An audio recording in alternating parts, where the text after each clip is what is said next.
to Unfiltered Truth, Unfiltered our Truth. new channel about music talks. And today I am with a good friend, Garrett Askins, who leads the band and the solo act known as Martian Folk. And thank you for being here. Of course, happy to be here. You are going to be our first video on this new channel, so you'll always have that. Seems fitting. We'll always have that. Yeah. So I think maybe start at the beginning. I know that you live in Belton and you kind of grew up, I think, in Salado, but where were you actually born?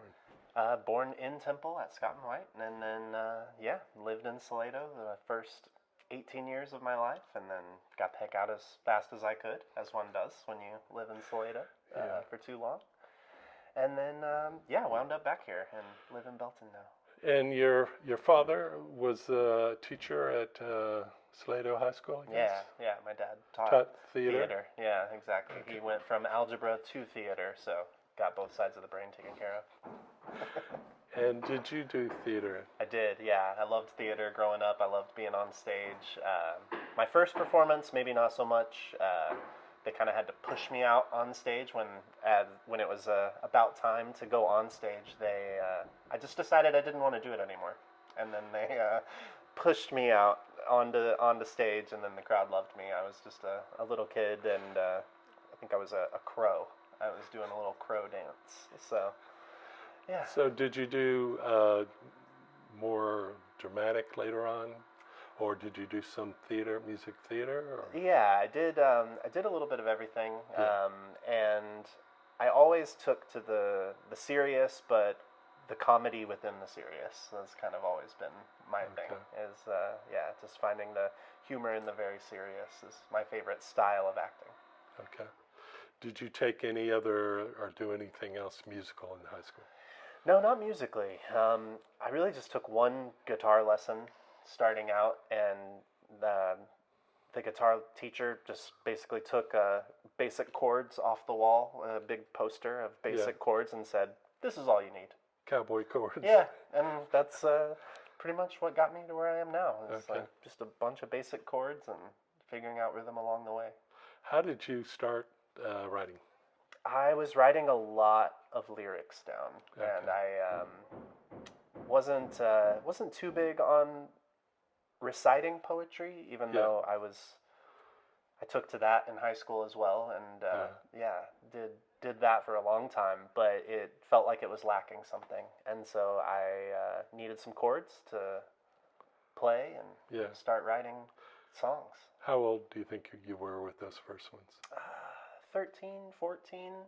Okay. And I remembered my first trip to a therapist for depression. I was probably 15 or 16, and I remember him saying, "Don't you think the music is just making you sad?" Because I liked a lot of sad music, and I had a lot of sad songs. And I said, "No, that's what's helping." And he was like, "Well, maybe try not playing music." And I said, "Maybe I'll try not going to therapy." Wow. Because I really think of your music as, I think of it as a lot of very happy songs. Yeah. And I mean, there are certainly... There was a teenage angst in the first batch of songs that maybe no longer exists. But I also, like, even in sad songs now, there is, like, the seed of hope in them. Yeah. That even when the darkest times come, it's... Well, humans, we like sad songs. Yeah, exactly. Well, and that was kind of the whole concept of Martian Folk, is if you're feeling Martian, you can find your folk. So it's, no matter what you're feeling, someone else is feeling that way or has felt that way.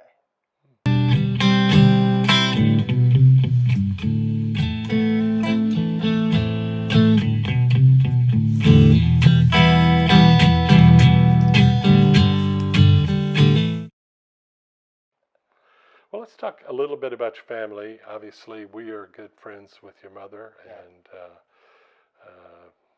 we actually see her more when we're overseas than we do here. We've talked to her about that, but talked about your dad a little bit. But how do you think they influence your music? Because I talk to your dad when I'm there about music, and I don't know if we're about the same age. We're close, but I mean, his music is sort of my music, and you must have listened to that growing up, right? Yeah, no, I remember very vividly the Beach Boys' greatest hits and the Beatles' One album going in and out of the car pretty much constantly, and really wore those two albums out, like just Beach Boys and Beatles influence being very consistent, and then finding my own route. I can give both of my brothers a lot of credit for giving me the stuff that my parents wouldn't give me.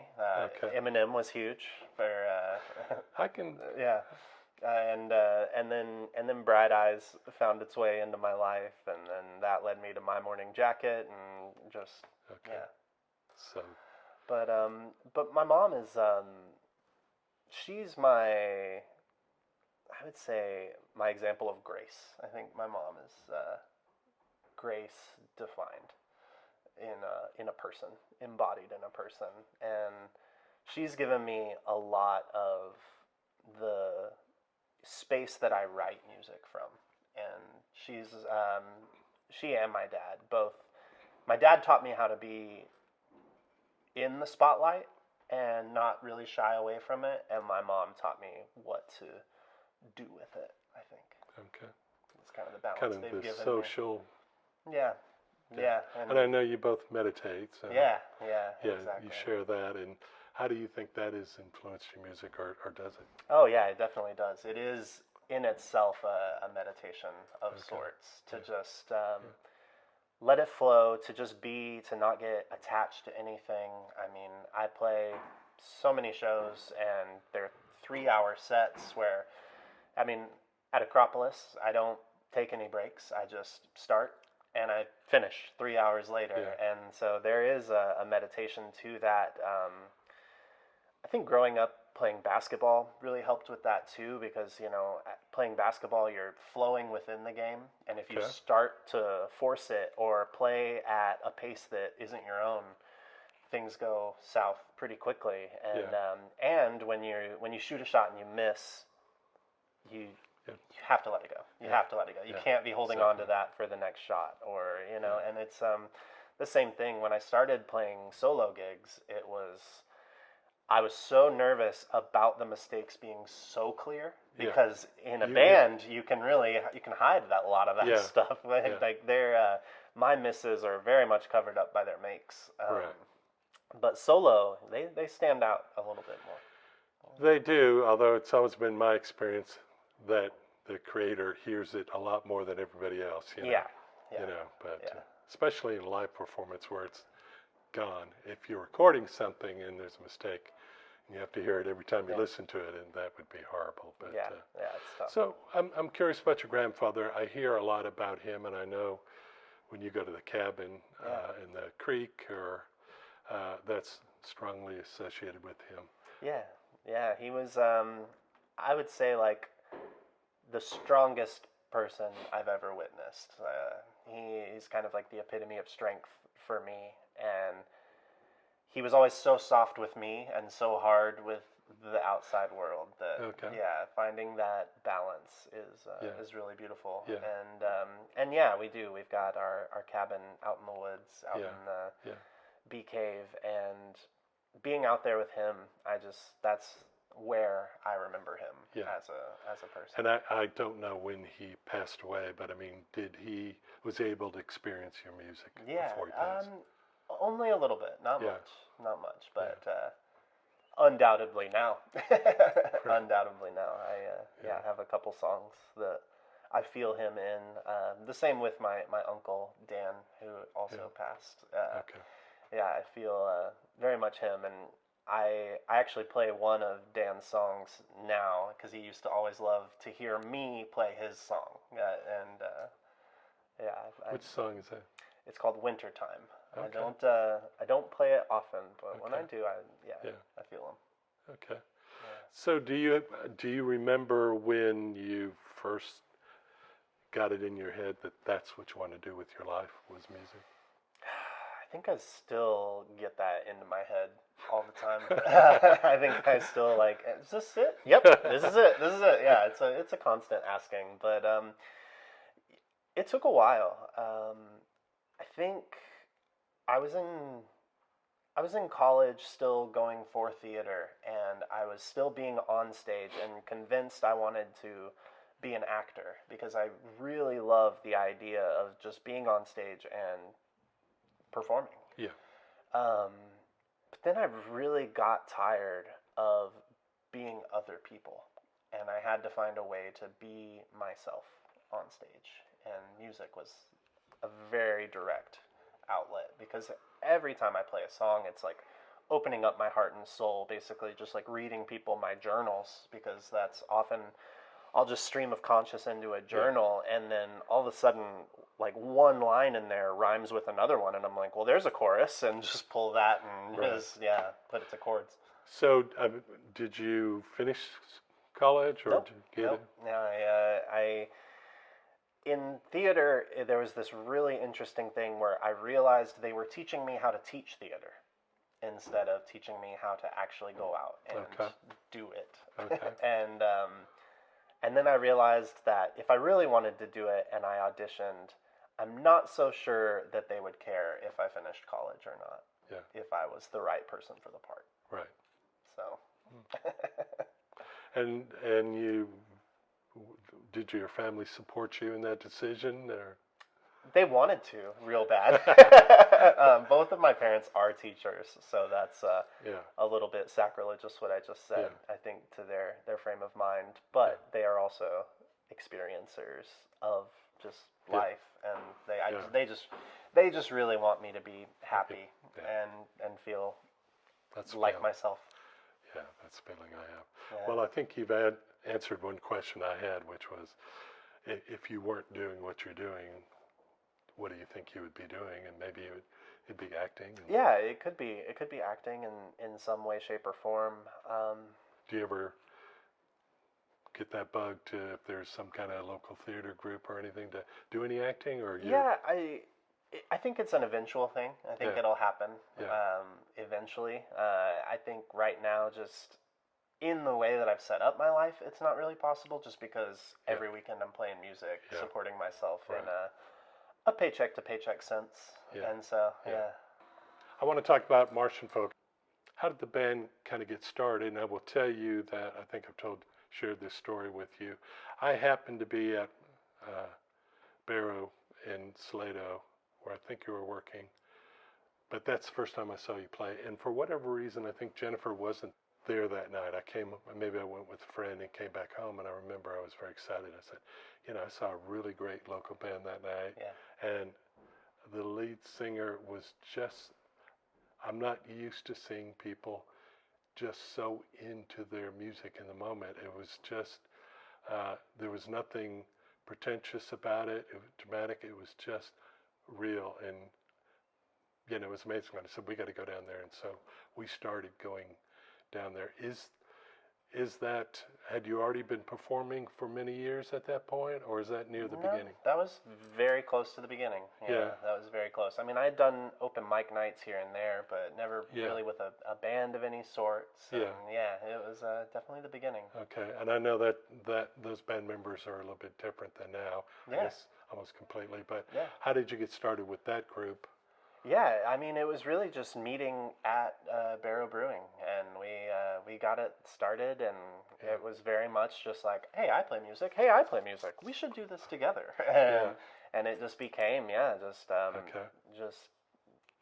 just a really good time playing music together. Yeah, and that band, of course, has evolved. I've gone online and I've seen some recordings you made at RPT's house, for example, that it was a little bit of a composite at first. Maybe the guy who played the violin, lead guitar, and Nestor were in that band. And then it has evolved. But there were a lot of different voices in the music, so to speak. And that was Jason Kerb played violin and guitar, and then we had Ben Duall on the bass. And that was a was whole Joey the drummer chapter. for that band? Joey was. Yeah, Joey was there. So Nestor he's been was there.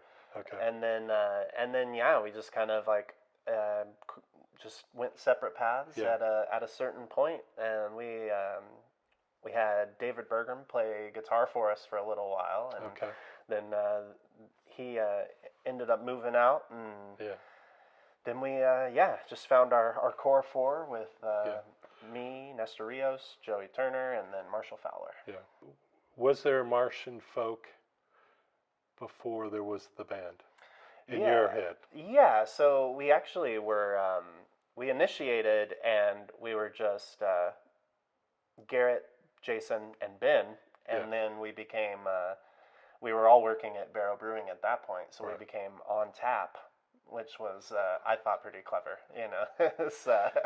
It is on several levels. Right? Yeah, and then it was very much like associated with the brewery, and like, you know, people were kind of coining us like the Barrow Boys, or, you know, just anything like that. And I was like, well, that's not going to work. It's a little bit bigger than that. Yeah. So we went with the Deep End, and then upon Googling the Deep End, I found a million different results for a million different movies, podcasts, bands, and all these things. And I was like, well, that's not quite it. But then Nestor and I were just sitting out on my parents' deck one day, and I think it was my dad. I think my dad asked me, he's like, well, what is your music? And we were on the topic of just band names. Yeah. And I was like, well, it's like folk music, but for aliens. I was like, whoa, there we go. Martian Folk. And quick Google, nothing else came up. And I was like, you got to run with it. If you have an original thought that hasn't already been there probably is not another one out there. Oh my goodness. And several people have since like come up to me and said like, I can't believe you, like, that's supposed to be my idea. That was supposed to be mine. You know, and it's fitting in just so many different ways. Do you remember who came up with the logo of the alien with the... I can give credit to Jason Brumbelow for that one. Oh, really? Yeah, we sit down and we have brainstorming sessions, and it's like we become the same mind. Yeah. But I definitely think that was the combo of the two of us like coming together and just like I don't know. There's something about the hobo traveling, it's just style that's always appealed to me. But then just putting it all together, he is a master of that. Like he can take images from within my brain and put them into reality better than anyone I've met. I know, guys, we're talking about that earlier. Jason is such an creative guy. Yeah. Whatever he does. Yeah, exactly. Just that. So let's talk about songwriting. Do you have a process? Does it start with the music chords, or does it always start with lyrics? You said poetry and things like that. Yeah, it can be both. It's if I've found if it starts with lyrics, it's usually the chorus. Like I'll come up with a turn of phrase, and that will kind of be the chorus I come back to. If it starts with music, it's usually a lot longer form. Those are my 10 to 15 minute songs where it's like, let the music kind of just take me where it wants to take me. Yeah. I love both for what they are. Yeah. How do you, when you are working with the full band, how do you bring songs to them? You just demo them, or? They are all so talented I can play something for the first time, they've never heard it, and they just do it. It's scary good, Yeah, scary good for sure. And you know, it's I think it takes a while to get used to. I can't remember the musician, but he talked about playing with Miles Davis in the sense that you have to practice because you have to be good enough. Yeah. But you also have to practice for the unpracticed. Yeah. And there's a lot to that. And I think it's taken years for them to get used to that, because I don't know that I could play a song the exact same if I wanted to. Yeah. I don't know that that's within me. So there's going to be something different every single time we play it. Okay. And when you bring a song, you're saying, I mean, that song may evolve just from doing a full band run through. Yeah, and it always does. It's never the same again. Once I've taken it as a solo song and brought it to the band, yeah, it just grows from there. Okay. Well, I want to talk about the idea that music has changed so much since I was a kid. I started listening to music at a time when you bought an album. Yeah. You hope that all the lyrics were either on the back of the album or in the sleeve, and I would listen to the whole album. I would read the lyrics. I would just listen to every word and everything. And obviously that isn't happening these days. Right. It's even somewhat rare for young people, I think, or anybody to maybe these days to buy a whole album. They're downloading singles. They may buy the whole album. I do. I'm old school, but how has that changed music for you, or has it, or did you grow up in that era? A little bit of both. I love the idea of concept albums. I still listen. If my favorite artists drop an album, it is a sit down and listen to it top to bottom. Always. I have to do the full album the first time. Yeah. Really just sitting with the entirety of it, because I think it does just tell a story through it. And then I also love the concept of this song alone tells the story we want to tell. Yeah. So it's both. I love both. Our Martian Folk album, Find Your Folk, does tell a story from start to finish for me personally. And then also I've had the input from others that they kind of understand the concept, and it's really cool. It's cool. And I want to come back to that later, but so when I listen to your songs, and I've had a chance to sit down with you and go through what at that point was sort of the catalog, I hear a lot of happy songs, some sad songs, but they're very thoughtful, deep songs, and I guess everybody wants to say that about their music, that it's that it's deep, right? But when you're performing live these days, we see you at different venues, and the crowds are different in all those places, and sometimes they're there to eat dinner. Yeah. Oh yeah. And sometimes most times, they're hanging on every word. And one of the things that has touched me when I read some of the things you posted after playing is, how much you as a musician appreciate it when, you strum that first chord and somebody yells, exactly, or they're singing the chorus with you, or, they know it. So I know you have to do both, right? Yeah. And, just like you probably have to do covers sometimes, that's maybe what the owner or somebody wants you to do. Right. And I know there are probably covers you really enjoy because they are great songs, and you bring your own interpretation to them. But maybe you could just talk about that. Yeah, I mean, all the covers I choose are songs that have affected me in my life at some point in some way. I won't play a song if I don't connect to it. It's if someone comes to me and says, "Oh, play covers," I'm like, "Okay, I've got covers." Yeah. But if they come to me and they say, "Play this specific song," odds are it's probably not going to happen. Yeah. Unless it happens to be a song within my heart catalog, my soul collection. And it's but it's tough to sit within an audience that doesn't directly respond.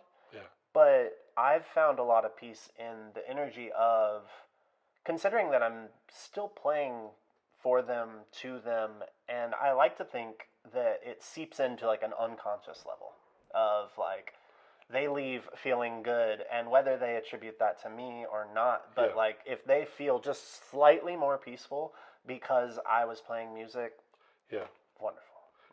Wonderful. That's yeah, I feel that. Yeah. I'd like to think that's true everywhere. You're setting the vibe, the feel for it, for that evening. Yeah. And energetically, when I play music, I really do just my best to get outside of my mind space, go into my heart space, and just open, and just open and open. And I think I think that is how I benefit the world Yeah. the most, Yeah. is just by trying to stay in my heart space. Yeah, I understand that. Yeah. So when I listen to your songs and I think about the lyrics and everything, what what should we assume about those songs, about how autobiographical they are, or are you at a point where they're more equally likely to be just about some imaginary character that Right. inspired you? Yeah, that's they're all pretty direct to my experience. Yeah. They're all pretty direct to me, and I guess I think the greatest teachers in my life have taken the most complex things in the world and simplified them into like bumper sticker wisdom. Yeah. And to me, that's, I guess what I'm trying to do is take all of these complex emotions and feelings and simplify them down so that people can find just a little bit more understanding in what they may be feeling or what I'm feeling or anything like that. And it just,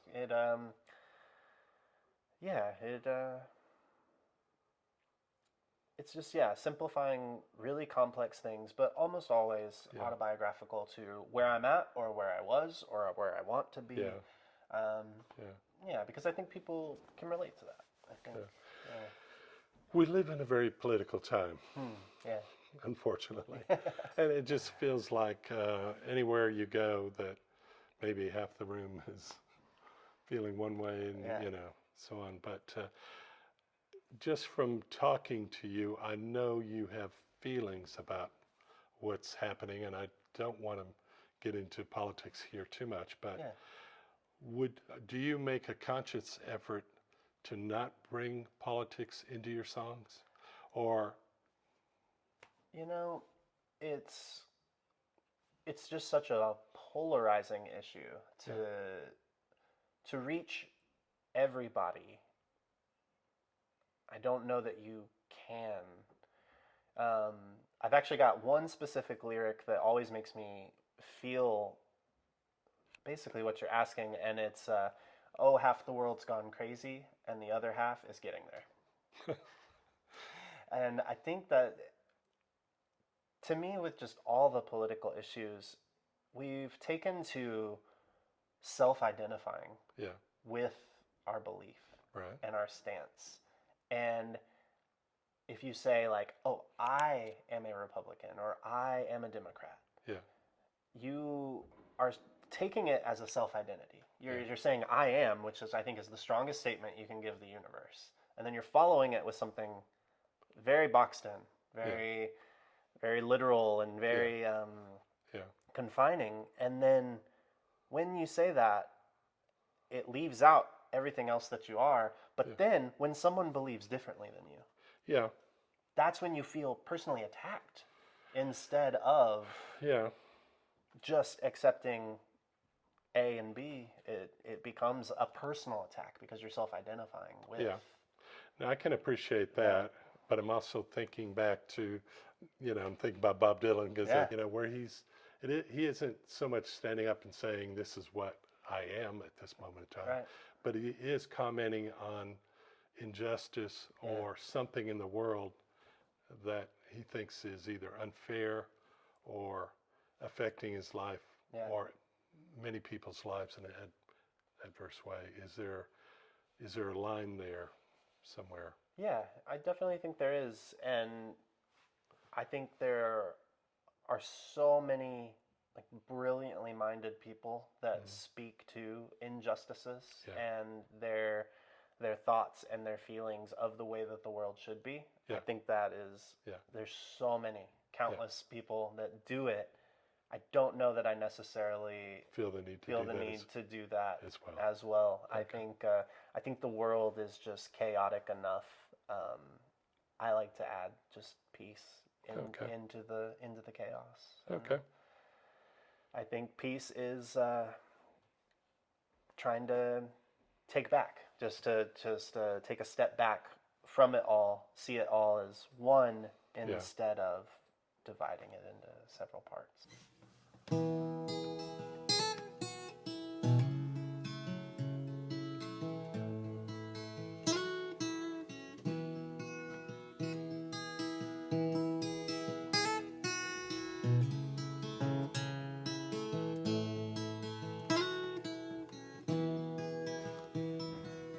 if you got the time, would you sing that song to me?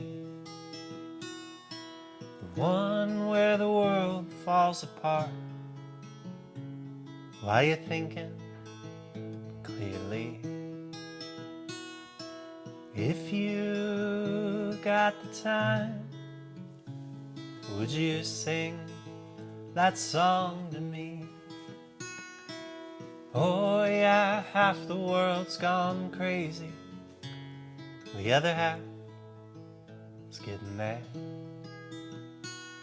And it seems like the hardest thing to do these days is simply sit and be aware.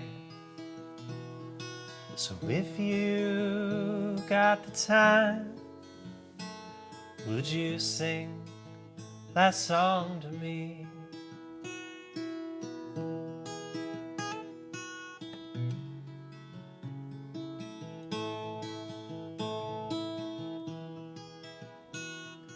And oh yeah, I know that we can feel it from time to time, it's always true. Oh yeah, if we can love each other now, like it's the only thing to do. So if you got the time, would you sing that song to me? The one where the world goes to war, but you're still living peacefully. And if you got the time, would you sing that song to me? I have mentioned Joe Cocker to you, and before your time, but you may have seen him or listened to him. But honestly, going back to seeing you the first few times at Barrow with the full band or whatever, I mean, one of the things that struck me is something that was very Joe Cocker-esque, which is you were just completely into the music in the moment. It's like, I call it music surfing, where yes, you're singing and performing, but you're totally surrendered to the music. Well, and you don't just play music with your mouth or your hands. Yeah. You play it with your whole being. Yeah. And it's, Well, I really admire that. I still I see that in you. It's a deep level of letting go. Yeah. It is a deep level of letting go. And in the context of the band, you are definitely the person most immersed as the singer and probably the author of that particular song. Well, and it's like if we're all going somewhere together, it's like it's so fun to go as far out as I can go and be like, come on guys. It's so fun to watch like Joey just get that shocked look on his face and he's like, all right, we're going and just come along. That's one of my favorite things to do. Very basic question that people often get asked, but what would you say to your 18-year-old self if they were sitting here with you, knowing what you know now? That's the simplest questions that are the deepest ones sometimes. 18-year-old me. I remember a time that I think I even was 18. I was sitting down with a friend and I was playing guitar and he was playing keyboard. And he said, you should really play the keyboard. And I was like, what? No, I'm supposed to play guitar. And he was like, no, you should really play the keyboard. And if I could take all my time on guitar and put it onto the keyboard, I think he was right.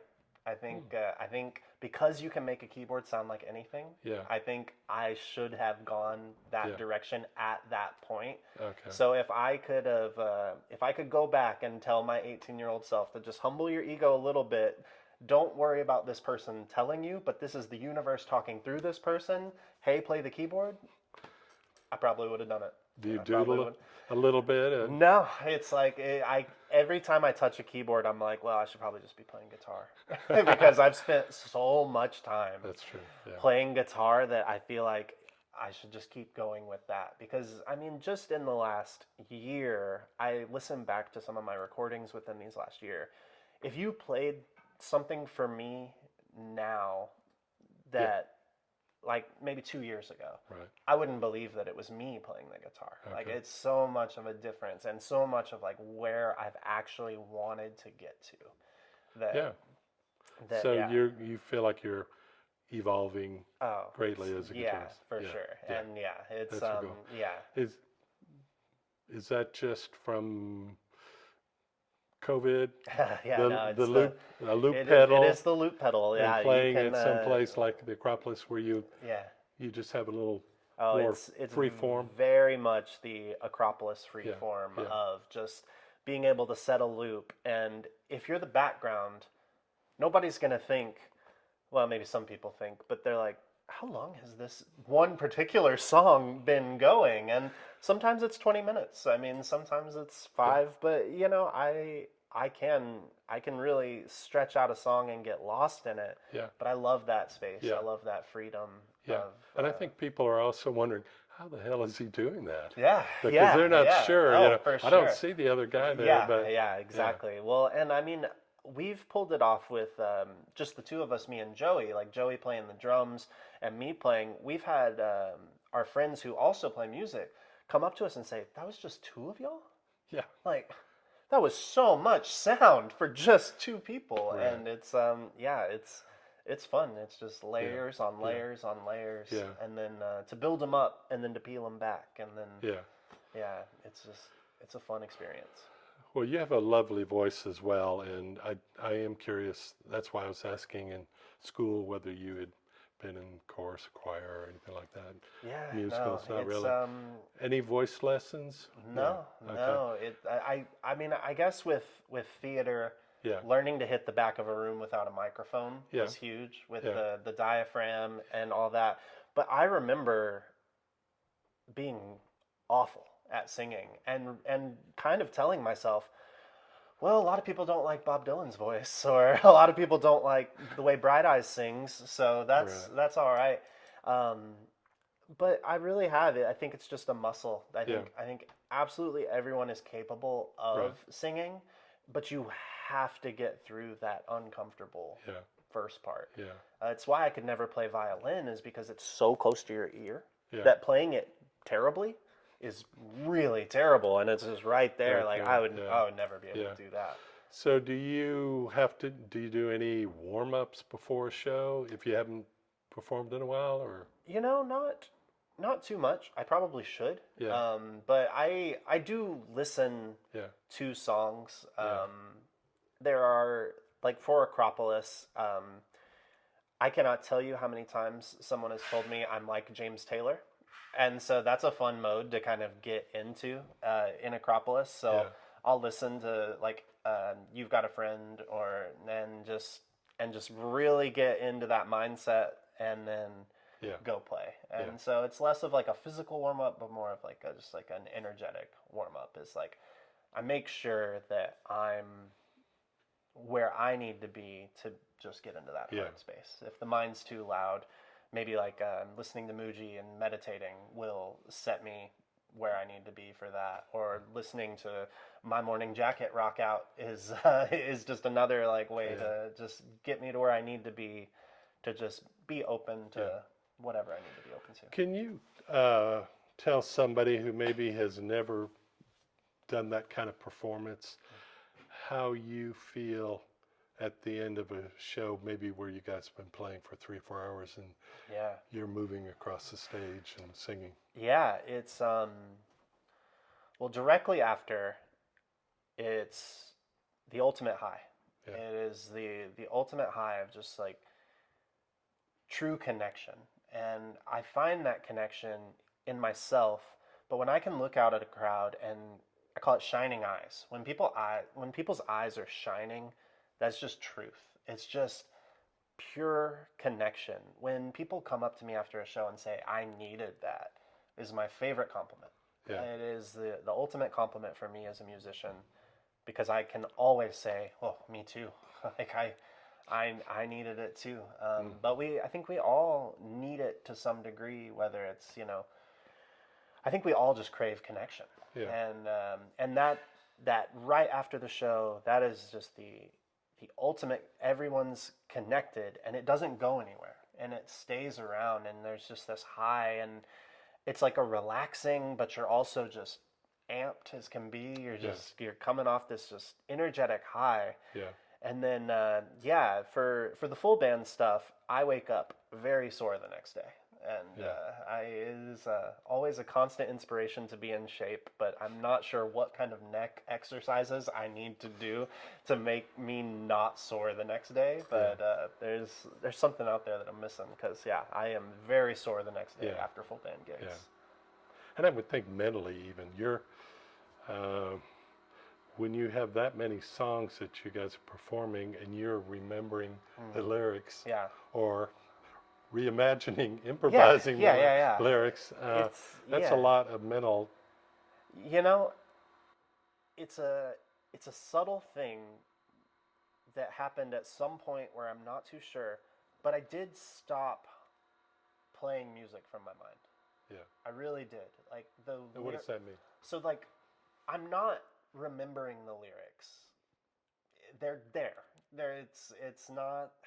It's really hard to put into words, but it's not a mental exercise. You're for not me calling anymore. them up like a computer. I'm not like watching the screen, the teleprompter in my mind say like, this is the way this song goes. It really is just. It's almost like a reception of like an antenna. Is just like, just and that's what I talk about, like get out of the way and the music's just there. Yeah. It'll just come. Yeah. It's a lot of faith in that way. Just I could crash and burn, and it's happened before. I've gone up and forgotten how to get out of the way, and like I try to do it with my brain and the song just doesn't play and I'm like, next song, and just go into it. That's why requests can be hard too. Is like if someone else asks me for a song, and even if I know it, there is like I have to like go from mental to heart into the soul space, and it can be a tough transition when someone's asking you to do it directly then and there. It can be tough, but I really don't. I don't know that I mentally remember all of my songs because I actually had the exercise of. Nestor, our sax player, had asked me at one point to write down all of my songs and to document them. I think I asked you that too. I think a lot of people have. And that exercise was harder than me just playing them. And so what I ended up doing was just taking out my phone, pressing record, playing the song, and then documenting it afterwards. Oh. And just being like, that's a lyric, or that lyric I just made up in the moment, but that's probably better than what I was actually going to play. So I just, just going from there. Which validates that idea that it's not a document you were calling in your head. And that was actually one of like the scariest parts of recording the album for me was like, oh, well now these are the lyrics for this song because that's what everyone's going to be hearing. But I love it when I go see Bright Eyes or My Morning Jacket and they've altered the lyrics because I'm like, oh, what kind of like change had to happen that you would like. But honestly, it's probably just them in the moment just being like, this is what the lyric is for now. So all of my lyrics are for now, not forever. For those who love them, they love them deeply. And if you don't love them deeply, though, it is are they in that same vein? Taste. A little bit? So Connor Oberst, the lead singer and writer of Bright Eyes, was in a band with Jim James from My Morning Jacket and with M. Ward, and they called it Monsters of Folk. So that they kind of formed a supergroup, and it's like from Monsters of Folk, all my favorite artists. Like I could listen to any one of those guys, but Bright Eyes is within that. And you've probably heard me play Bright Eyes songs without even realizing it. I thought it was just the best song I've ever heard. Yeah, exactly. But I have an ex-girlfriend that used to claim like she hated listening to Bright Eyes, but loved listening to me play Bright Eyes songs because the lyrics are so incredible and inspiring and and just true to form. But yeah, she didn't like his voice. That's a compliment too. Yeah. Yeah. So, where do you see your music going in 5 years, 10 years, or do you worry about that? I definitely don't worry about it. Yeah. It's just going to be what it's going to be. And it's always growing, always expanding. 5 years ago, could have never predicted that I would be making the music I am right now, specifically more along like the meditative side of things, but while also still jamming out within all that. Like it really is just true to who I am right now. I'm not sure that 5 to 10 years ago I could have predicted I'd be right here. Mm-hmm. But I just see it growing and changing, and it's and it's hard to know because I don't really ever know who I'm going to be playing with, even within my own group. Right. Because if Joey can't be there and Nestor can, it's a very different show if it's just me and a saxophone. Yeah. That is a very different brand of music that Nestor and I actually got together the other day, and he was playing keys instead of sax. And it was unlike anything we'd done before. Yeah. And interesting. It was, and so there's just, and Nestor messaged me afterwards and was like, we need to do more of this because it helped us reimagine songs we've played a million times, but just in a way that it really lets the song speak in a whole different way. Yeah.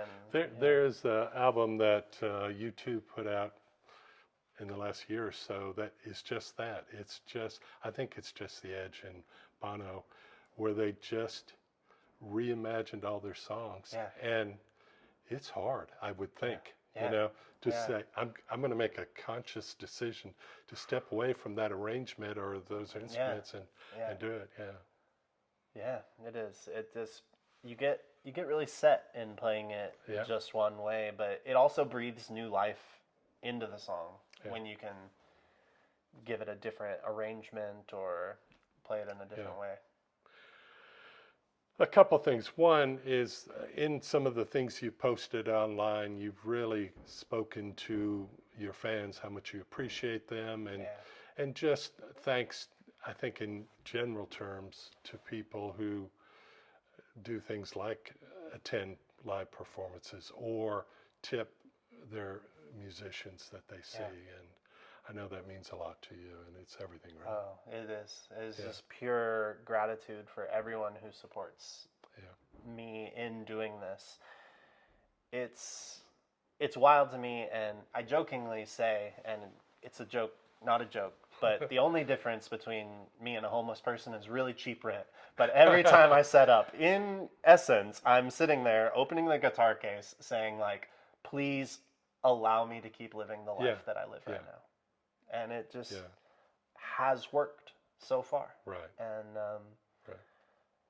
I think, you know, there's a lot of people that admire following your passion and your heart for a living. And it is really difficult in a lot of different ways, but it's also really effortless in others. But there's nothing that blows my mind like people coming out to Fire Street on Sunday and dropping a $50 bill in the tip jar. Like that to me is like, I can't imagine what they've done in their life to be so generous, to be like, this is for you, for doing what you do. And I mean, I survive off that kind of generosity, kindness, and sharing.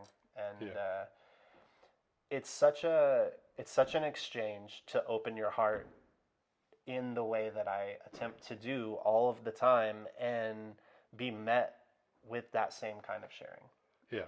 When people just say, like, I see you, I hear you. You're connected, and thank you. Yeah, and it is. It is just, it's such a direct share. And I try every single time anybody throws anything in the tip jar to stop what I'm doing, to give them just that second of eye contact and be like, thank you. Yeah. Like, and if I miss it because I'm too into the music, or Yeah. you know, it Looking the other it way. is always just deeply felt and Yeah. appreciated, Yeah. and it really is just. It blows my mind to no end that it just continues Yeah. to occur and happen, and Yeah. gratitude.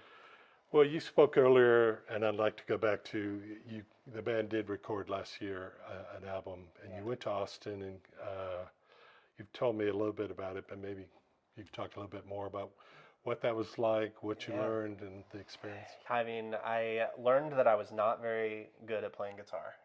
When you are recorded with the greatest microphones that in existence, you hear everything. Yeah. And the sloppiness that I love on stage performing that allows me to just go nuts doesn't sound good. Yeah. When recorded by, I mean, there were knocks on the acoustic guitar. There was just all of these things that, like, you wouldn't want to hear sitting down putting on headphones. You wouldn't every single time you want to hear it. Yeah. And so there was a cleanliness that had to be there, and gratefully we had run our album as our first set for probably 3 months of playing shows every Friday, some Saturdays, and on Sunday. We ran them in that order for months. Yeah. And so we were almost tired of those songs at that point. But then to take them into the studio, that polished, that practiced, that rehearsed together was amazing. Yeah. And I'm just forever grateful for my band for bringing the songs from my heart into theirs, into the world, and into life. The experience itself, we started with guitar. Well, we all did songs like together, and then I went back over to get the guitar parts right, and that we had 3 days that we had, bought in the studio, and that took a day and a half to get the guitar to where we wanted it. And that was half of our time. Yeah. And then all of a sudden we're staring down a deadline of, oh, well, this is all the time we have. But then I got to do vocals. And that is where I just am so comfortable and so happy to just sing. And it was the first take on most of the songs that you hear vocally. Yeah. And then we got down to the very last song, which is On to the Next. Yeah. And that song, we were sitting in the studio. We had probably an hour left on the time, and we knew we had to play that song. And I told the producer, I was like, hey, let's just all play this one. Yeah. And I'm going to sing and play at the same time. Right. If there's mistakes, it's fine. Like, that's the concept is, just this too shall pass. Like, let's just play this one song this way. And honestly, it's my favorite because I had asked the guy, I was like, hey, has anyone ever just one taked? Like, everybody just one take a whole song? Yeah. And he's like, no. And I was just like, well, check this out. Seriously, the whole band, first take. That's the track that's on the album. Yeah. And it's singing and playing at the same time. We're all playing together. And I think you feel it. I think you feel it when you listen to that specific song on the album. Yeah. It's felt. There's a magic in that song specifically. Well, Dave Cobb, who's the guy I like, that's kind of his thing, is doing, he will try to do kind of one take, doesn't worry as much about bleed. He thinks that the band, for example, when they're playing in the same room with the singer, and the singer, they may be having some baffling around him or something, but they hear him, that they play differently. Yeah. They're softer when they need to, louder when they need to, because they're listening to the singer as opposed to just isolated tracks and trying to blend it all together. Well, and I think singing and playing simultaneously, you can't give 100% of your focus to either of them, which I want to say it was a Rick Rubin thing where he had a singer that was used to singing and playing, but when he was just singing, it was way too dramatic. It was too way too dramatic. Okay. It was like it wasn't natural. It wasn't. But then when he had him sing and play at the same time, all of a sudden, it's right where it needed to be, because he couldn't give the voice all the extra that he was giving it when he had to also focus on playing. And I find that to be kind of true with them myself. Is like they both go up and down together. Like the singing and the playing is like as I get more intense with singing, I'm playing music with the whole body, so the playing gets more intense, the singing gets more intense, and they ride up together. When it's just singing, if I'm getting more intense as a singing, it can go a little too far, or maybe doesn't quite get up enough because the playing isn't pushing it up with it. And there's just a balance to be had. Okay. But I love singing and playing at the same time, and It definitely learned, like, and another part of the studio experience was playing to a click. Yeah. I had never done that before. Right. And that was a whole different experience. And it's funny because I know so many musicians that just play to clicks. Right. And that's like what they do. How long did it take you to get used to that? I don't know that I did. I don't know that I actually got used to it. But I tuned it out and listened to Joey. And ever since that studio experience, anytime Joey and I play together now, he just told me the last time we played together, he's like, do you feel your internal rhythm getting better? And I do and I don't, but mostly what I think it is I'm actually just listening to him. Instead of like leading now, it's a collective. Yeah. It's a collective. Yeah. And the studio really taught me how to listen. Yeah. Because I had to listen to everything. I had to listen to me, and I had to listen to them. Yeah. As a guitarist or leader of a band, it's easy to feel like you need to be following me, even though you're the rhythm. 100%. Yeah. And it's like if I'm wrong, and they follow, all of a sudden I'm right. Right. And when you're playing live, that's how it works. Yeah, exactly. It's like if we you get may do off, the it's like, slowest chorus you've ever done of that song, but it feels right in that moment. Yeah. They'll stay with so you. many times we've played, and Joey's been like, "That's the slowest we've ever played that song," and I'm just like, "I don't know. That might have been the best it's ever felt." So, got to take both. All right. Let me. I'm gonna. You probably. When I was a kid, I would watch wrestling. Back in the day, and the tag team, I would get you in a headlock, and then I would tag Jennifer. Right. I'm going to tag her in a second because she's dying, I think, to ask you a few questions. Awesome. That I would never ask you because it's totally inappropriate. But she doesn't have that filter. The spicy ones. All right. Yeah. Cool. That's really I want to go back to one thing, and that is. My sense is that you are an introvert. Yeah. That you're not going to go into a room of people and feel like you need to be the center of attention and you want to be the loudest talking and listen to me or whatever. Right.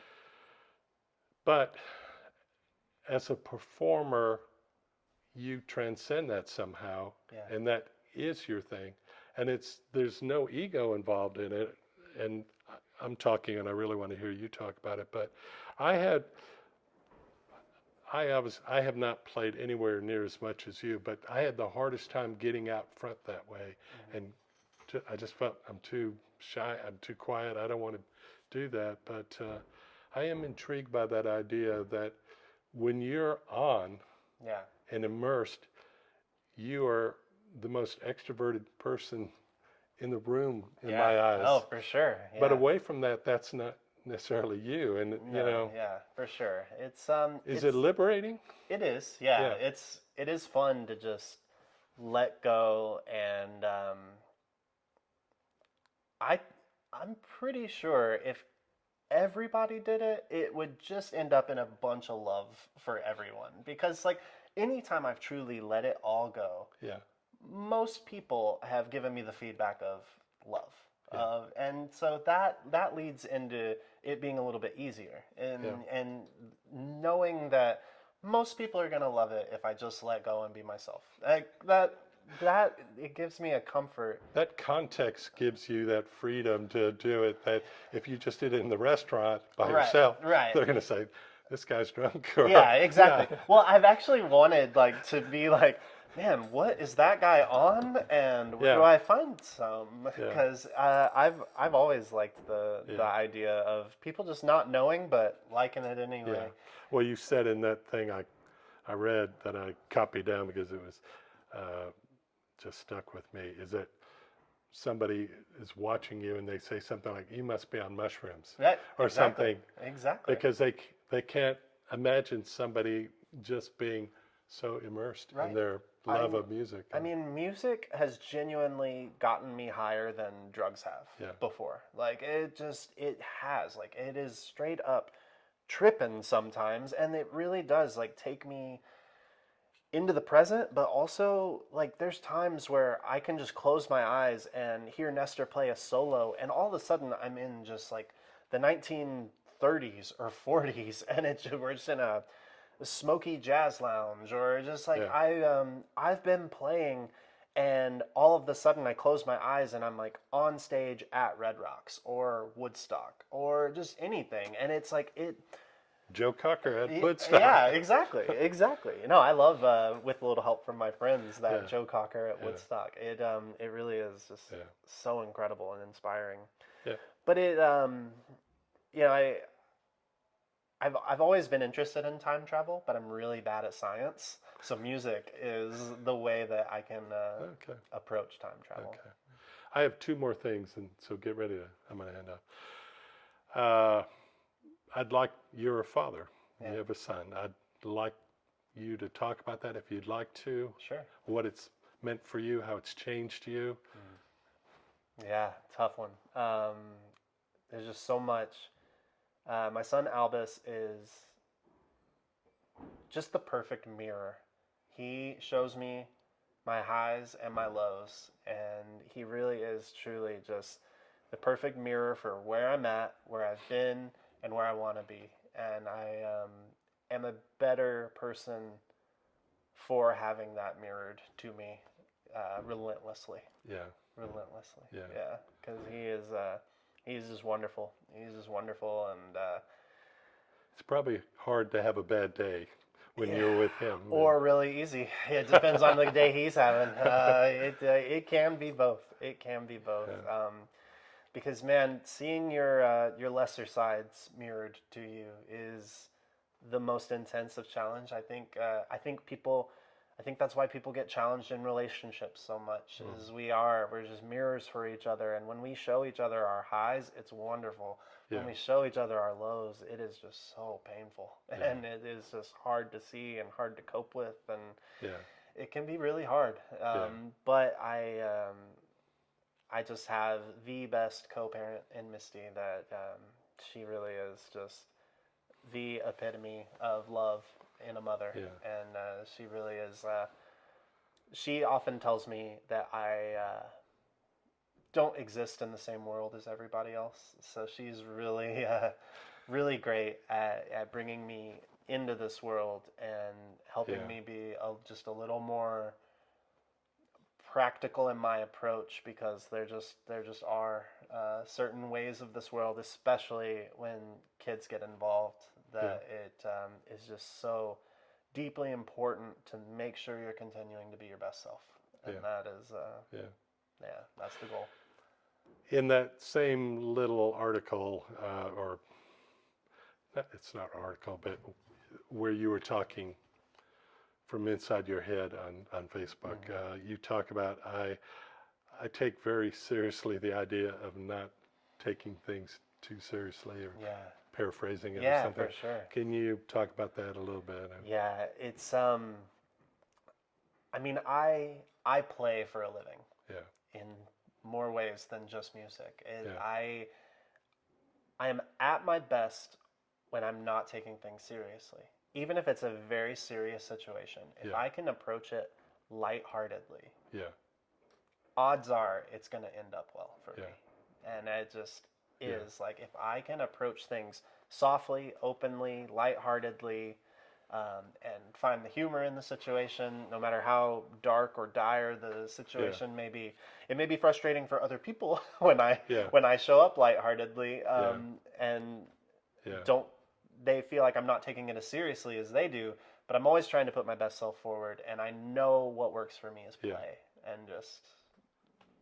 Well, we were talking about the country being so divided in the 50-50. Yeah. Maybe we need a little bit more of that. Yeah. Just take it down a notch. Right. It's all, the whole world is so serious. Yeah. It really is. Yeah. Everyone takes things so seriously that I don't feel I contribute well when I'm taking things too seriously. I don't feel like I'm my most genuine self. I feel so limited when I'm taking things seriously. Okay.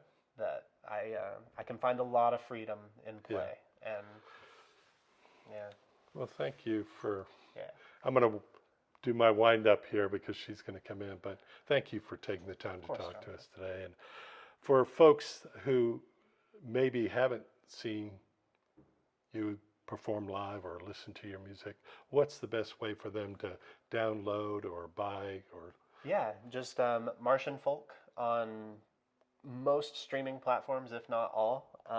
And we also have martianfolk.com. It's got our schedule of events, which our events are typically me solo Friday and Saturday at Acropolis in Harker Heights, and then Fire Street Pizza every Sunday from 12 to 3. And occasionally the full band every at now Fire and then, Street. Every now and then the full band gets to come out and play. We've got a couple shows. Thanks, John. Love you. Love you too. My first question is, how did your music change if you had to wear shoes? Oh. So the first time I played Acropolis, there was a table, and they looked at my feet, and looked at me, and then they looked at my feet again. And I was like, you know what? We are kind of in like a fine dining establishment. And I actually have started wearing shoes at Acropolis. So it was difficult at first. It was really difficult. I love the connection of being barefoot while playing music. I really, really love it. But always fun to challenge yourself. And I've got barefoot shoes now, which help. Well, as a fellow barefooter, I wear those too, and I even wear the toe socks. No, anything to help, but it really does. It changes a little bit. When I'm solo, I use a lot of pedals, and the tapping of them is very precise. When I started wearing shoes, I would change things that I didn't necessarily want to change. And sometimes that can be pretty harsh when you're in a very slow and peaceful vibe, and all of a sudden there's heavy distortion. Big crunch. So that changed, and learning to be more precise with shoes on. I heard you talk about covers that you play, and that it's this connection you have with a piece of music or a musician, and then you cover it. So if somebody were to cover a song of yours, what song would you be so honored to have them cover, and who would you want to have cover you? Oh, that's a good one. So I actually have had one of my songs covered. It was So It Happens, and it was by my friend Micah. And he did I guess like a kind of like EDM kind of vibe. And it was very just electronic driven. And it was so cool. And it really was just an honor that I could create a song that someone else would feel so inspired to like add themselves to it and do it. I mean, really any song that would speak to someone enough to where they were like, I have to not only learn this song, but to make it my own. Well, you did a song, and first time I heard it, it was like, what? And that's exactly, I came up here, pretended I was a sound engineer, and started adding layers and moving it around. And then I thought, I need to ask him if I'm allowed to do that. Of course. And you were so generous with that. But that's exactly what it was. I have a whole vision when you LSD vision where you Right. hear the vision, right? Yeah. I have a whole vision of what that's supposed to sound like. And so I totally love that about your music. And I love it at shows where sometimes it's kids, but sometimes it's adults. I'll be playing and they'll start drawing. And then they'll like bring it to me at the end of the show. I'm just like, this is amazing. But it's like, I genuinely believe that like art inspires art. Yeah. And I think we should open to that as much as possible. Yeah. So, yeah. So I listen to your music and I hear the autobiography, and you have a song. I had never heard it before. You were down in Jonathan's studio and you played it, and I'm going to start crying now in just remembering that that moment. Yeah. And I am probably far more than Jonathan going to ask you questions about your personal life when I see you, and I have to tell you, I was so honored. The other day we saw you and you immediately like, hey, I have something to tell you. Oh yeah, I guess. And I was like, got some news. I was behind on the times, Yeah, right? Yeah. You're not currently in a relationship, unless things have changed in the last week and a half. Yeah. So you're not currently in a relationship. And those songs that make me cry, and those songs that have touched me so deeply, tend to be kind of relationship oriented. Sure. If I'm reading your autobiography correctly. Sure. Where's your muse when you're not in a relationship? When nature. Yeah, nature. And it's when I'm in the woods by myself, I'm my best self. And so I try to bring that out into the world and play music in a way that can take people there into that space. And I think there just is an interesting thing that can happen where if I can play music to that truth that I know of, like myself alone in the woods, I think some people could hear that and think this is a relationship. I could sing a song to a tree and someone could take that and be like, oh, this song's about my brother. And it just is that like kind of open-ended nature to it. New one I've been messing around with.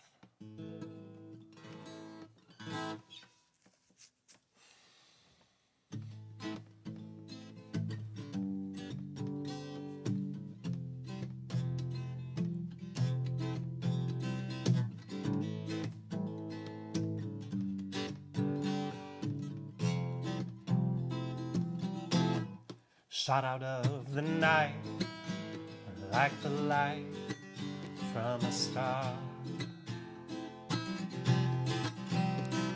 You're born to bring you home from wherever you are. And we're dancing with our hearts in the room of the soul. Just letting go of all these things we can't control. I know we feel it now more than we ever have before. But we're already winning when we just stop keeping score. And we're dancing with our hearts in the room of the soul. Letting go of all these things we can't control. And we're dancing with our hearts in the room of the soul. Letting go of all these things we can't control.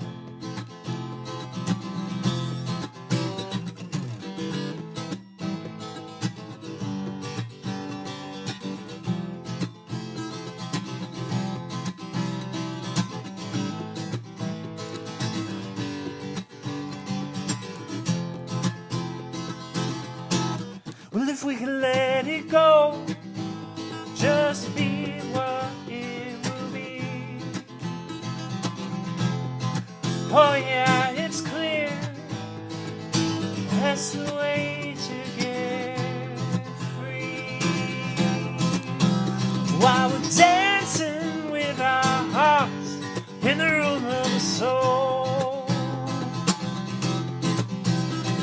In letting go of all these things we can't control.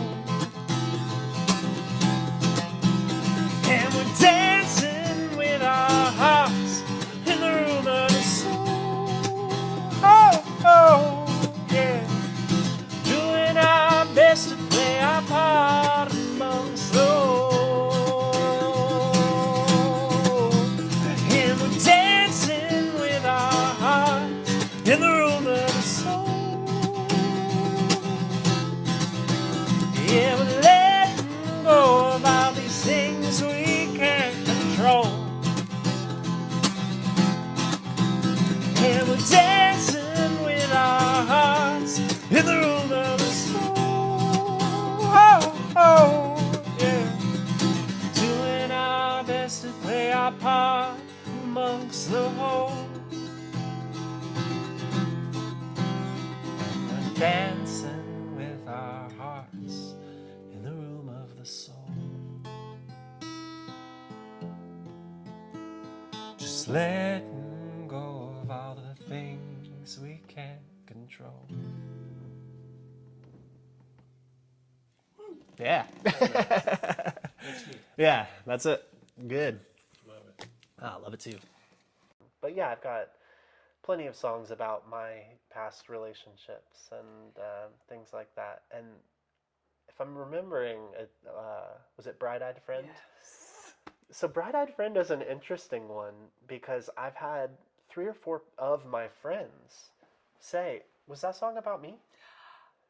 Oh. And so it is interesting. Yeah, a little bit. Sorry. Sorry. Okay. You're good. Closer. Got a friend. Yeah, it is interesting because they were wondering if I wrote that song specifically about them. But Bright-Eyed Friend, I can genuinely say wasn't about a relationship. It was about me looking at myself in the mirror and saying, "Where That's did still you gonna go?" make me. It's still beautiful. Like it's still beautiful. But that's what it means to me, you know. And it's like, if you hear "Where did you go, my bright-eyed friend," that's someone else entirely for you. It doesn't have to be about me asking the question. So it's all just what you make of it. And yeah. And maybe that is exactly what I was relating to. Is we talked about this briefly when you walked in today, and it's that idea of I don't want to be in a relationship with my 18-year-old self. Right. But there are parts of my child self or my teenager self or my angsty self that you do lose track of, and you want to make sure that person's okay still. Well, right? they're still in there. Yeah, They're still right? in there. I think there's a I want to say it's like Sandra Cisneros poem that talks about all of a sudden you're 5, but you still feel 4.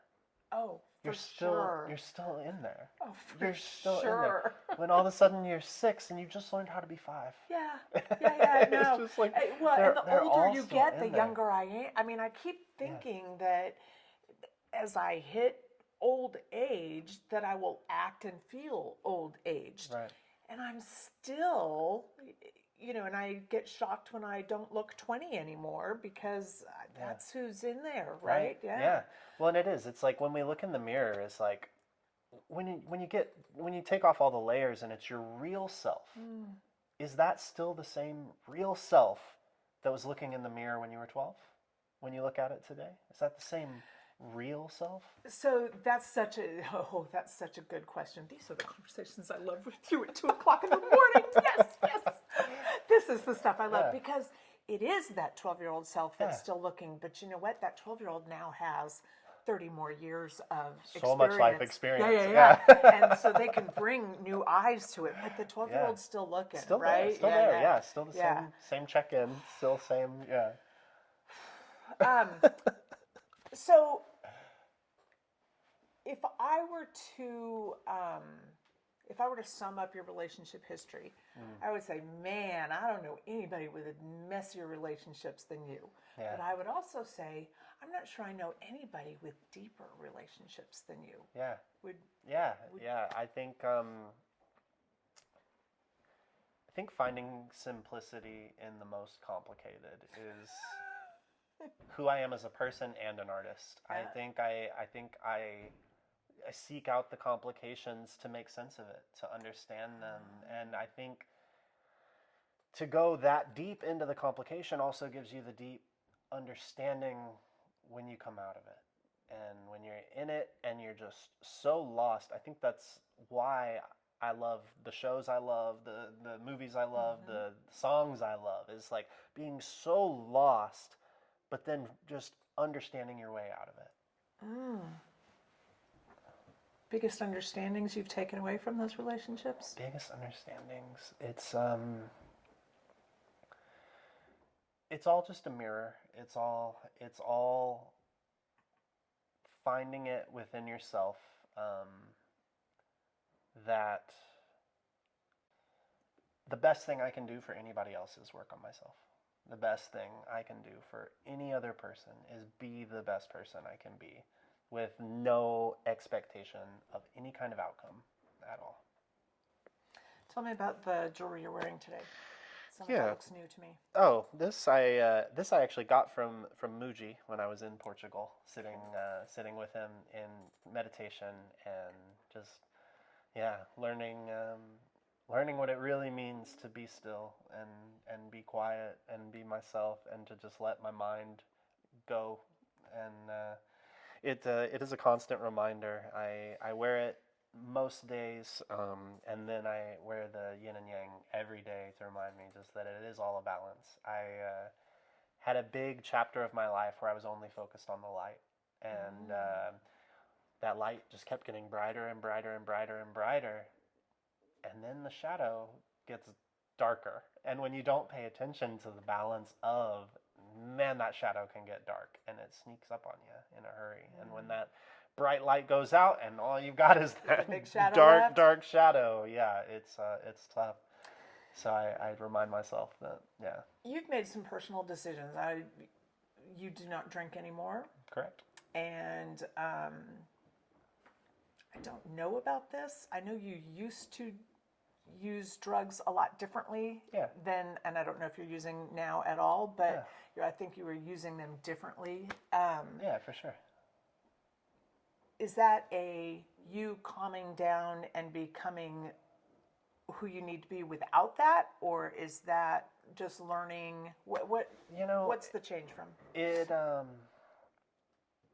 It was actually a dream that I had one time that it's weird, but as dreams are.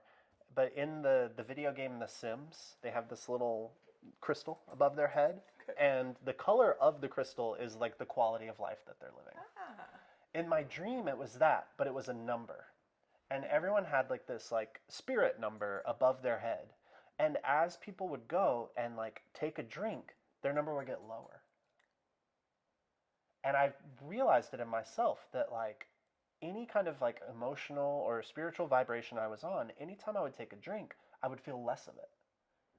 And so the longer I gave that space of not drinking, the higher, my number, so to speak, started to get. And then it was the same thing with smoking weed or, anything like that. It just kept lowering my number, when in the past I did it because I thought it was raising my number. I thought it was making me feel better. I thought it was making me funnier or more clever, and it just wasn't. It just really wasn't doing that for me. I think sometimes that's the introvert's conundrum, is that you think the substance is making you what maybe you aren't quite naturally comfortable doing. Yeah. But the more that you figure yourself out, you realize naturally I am those things. Where I need to be and where I'm comfortable and when I want to be, I am those things. And it's the outside substance that's actually making that less authentic. Right.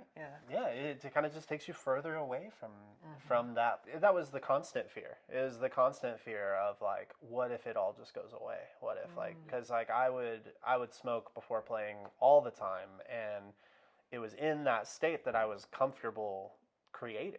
And drinking especially, we as a band always thought our second sets were better because we had, finally like drank the edge off or drank ourselves into like the perfect state that now we can create. When in reality, we would listen back to our shows recorded and we're like, oh man, that second set is like there, but boy, is it like sloppy and like it just like wasn't what we thought it was. Garrett is stone sober high Right. on the music and the performance and the audience and the energy. Yeah. Drugs for me were just a shortcut sometimes to where I wanted to get without them. Do you emulate your drugged self when you're sober? Yeah, because I would get, like, if I would, smoke a bunch to get to a peaceful state, it would get me there. I just couldn't stay there. And so I was getting to where I wanted to go. It was just so temporary and so fleeting that I do, like, I wouldn't say, like, actively emulate it because it's just the place. That's the place. Yeah, it's just, I get there for sure. I'm just more able to stick around. Yeah.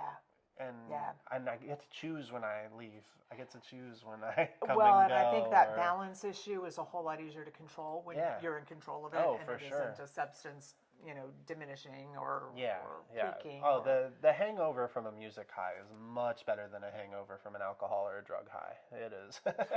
It's like sore neck from headbanging. I take 10 times out of 10 compared to any kind of. Okay, one more question going back to and I know Jonathan didn't think I would ask music questions, but I do have a music question. So you talked about how you bring you bring a song to the band changes it, morphs it, and there's a new song. Yeah. But what I've watched is the opposite of that. So I met you as a band, I heard all your music as a band, and now I've watched you take all your songs back and go solo. Yeah. So I would like to know from your perspective, what happens in the transition and the translation from band songs that I know back to solo songs? It's definitely a return to roots because it is the way that I started. It is the way that all of these songs came to fruition, was me sitting down with my guitar and just coming up with the song. And it's fun to be able to have both. I really love having both and both versions. And so when you do the Garrett version of improvisation, which I think you do daily, daily, every song, it's just life. Yeah. When you do the Garrett version of improvisation on a band song that you've been playing solo, how does that feel to the band when you come back to the band? Like, you're about to do a show tomorrow night with a group that you haven't played with in, how long has it been now? 3 months. 3 months. Yeah. So you haven't played in 3 months, but you've been playing all these songs solo. Right. So what is that like, bringing those back? For me, it's a lot more fun than it probably is for them, because it's... but I genuinely don't know. I really don't know what it's going to be like. We don't, much to... a lot of people's chagrins, we don't make set lists. We just call them as we go, and we just flow, and we get in it, and we just go in together, knowing that everything's going to be fine because we're all in it together. Yeah. And I think it is a testament to each of you as a musician that you are, and you know each other's strengths as musicians. So I very rarely have seen Joey get completely thrown off because you're off. You know what I mean? Joey's got beat. And he's going to keep beat. And Nestor's going to sax. That's just, he's going to find a space. One of the coolest things that we've started to do, or at least we did 3 months ago when we last all were together, is when someone didn't know, they would just sit out. And I think that comes with a lot of comfort for me playing my solo gigs, is even if they all three drop out and it's just me, I'm comfortable there. You've and got we're that. good. And then we can kind of like bring in piece by piece. Once everyone kind of just hears what's going on, feels what's going on, and understands it, then we're all like back into it. Texas Music Cafe.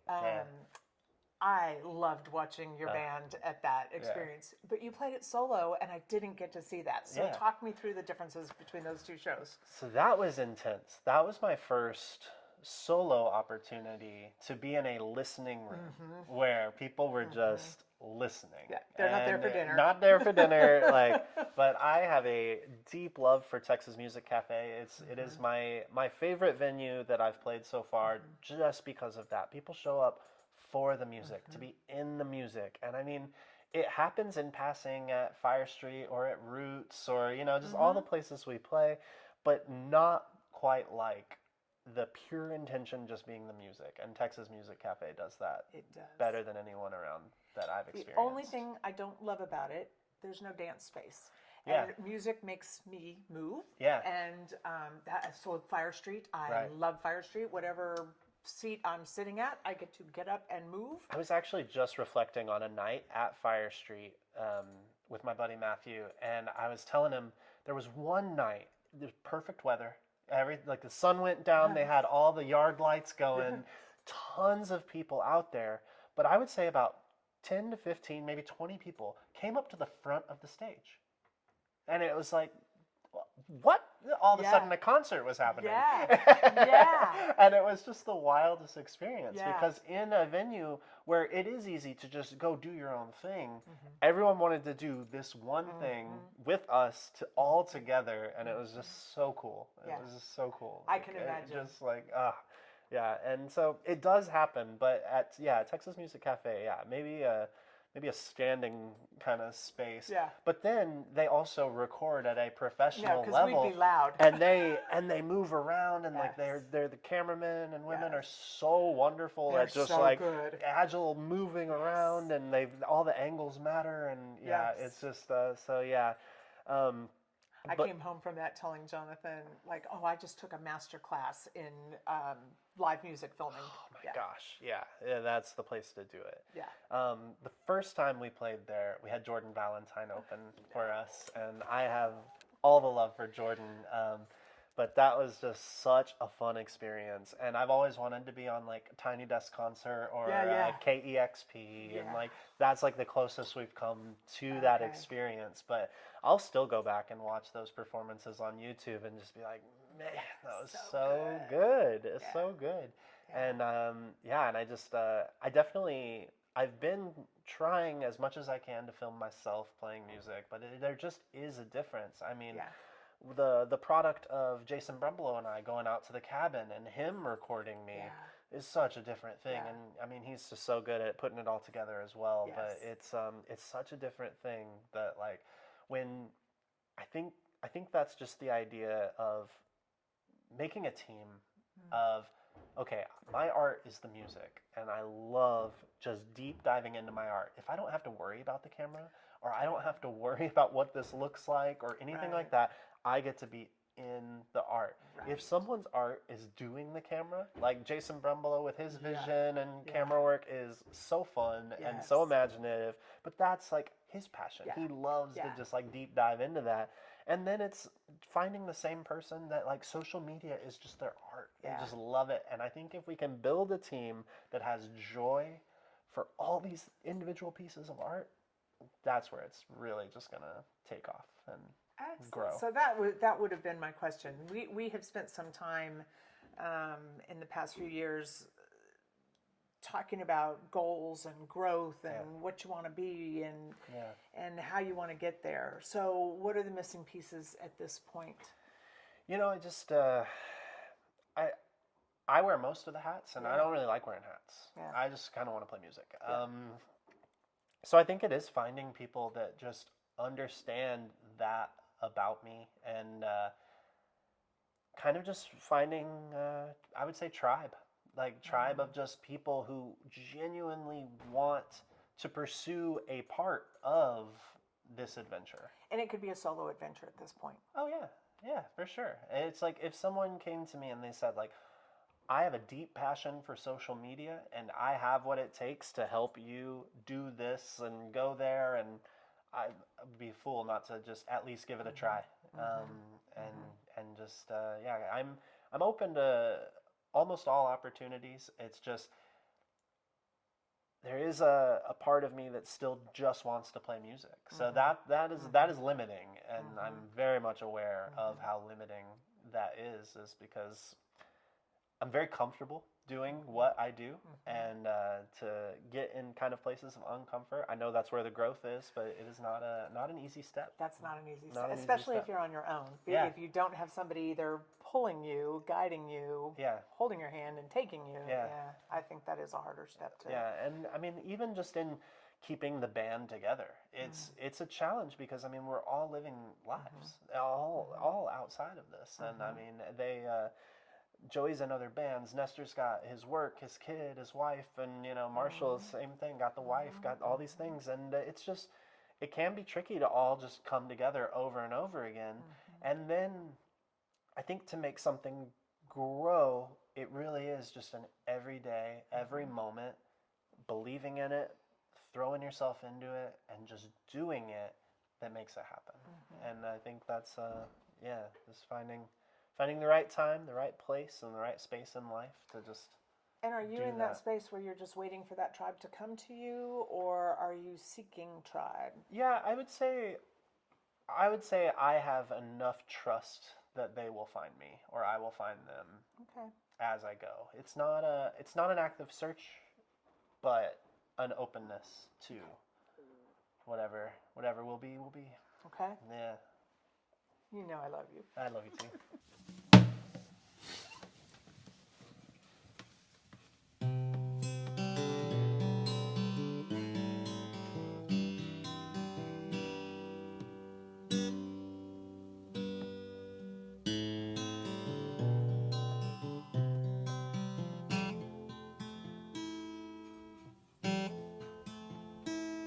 The starlight keeps singing, and it's waking me up.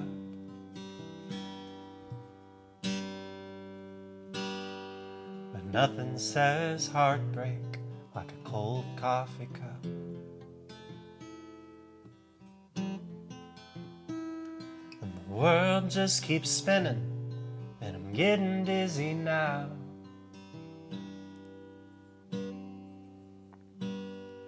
Doing my best to find my way somehow.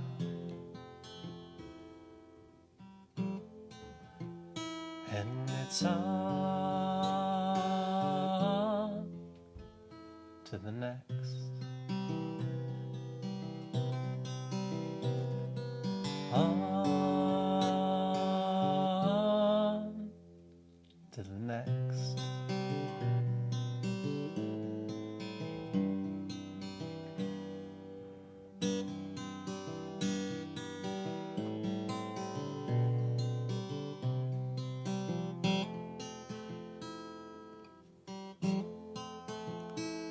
These feelings arise and they kick in my ass. I need a gentle reminder, this too shall pass.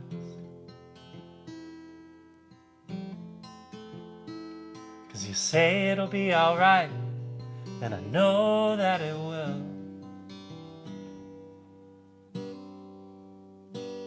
That's just easy to say from the top of the hill.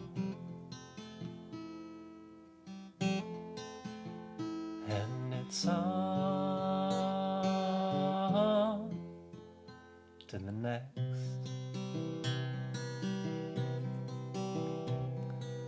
On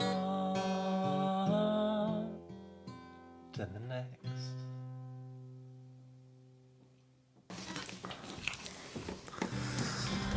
Awesome. Thank you so much. Yeah, thank you all.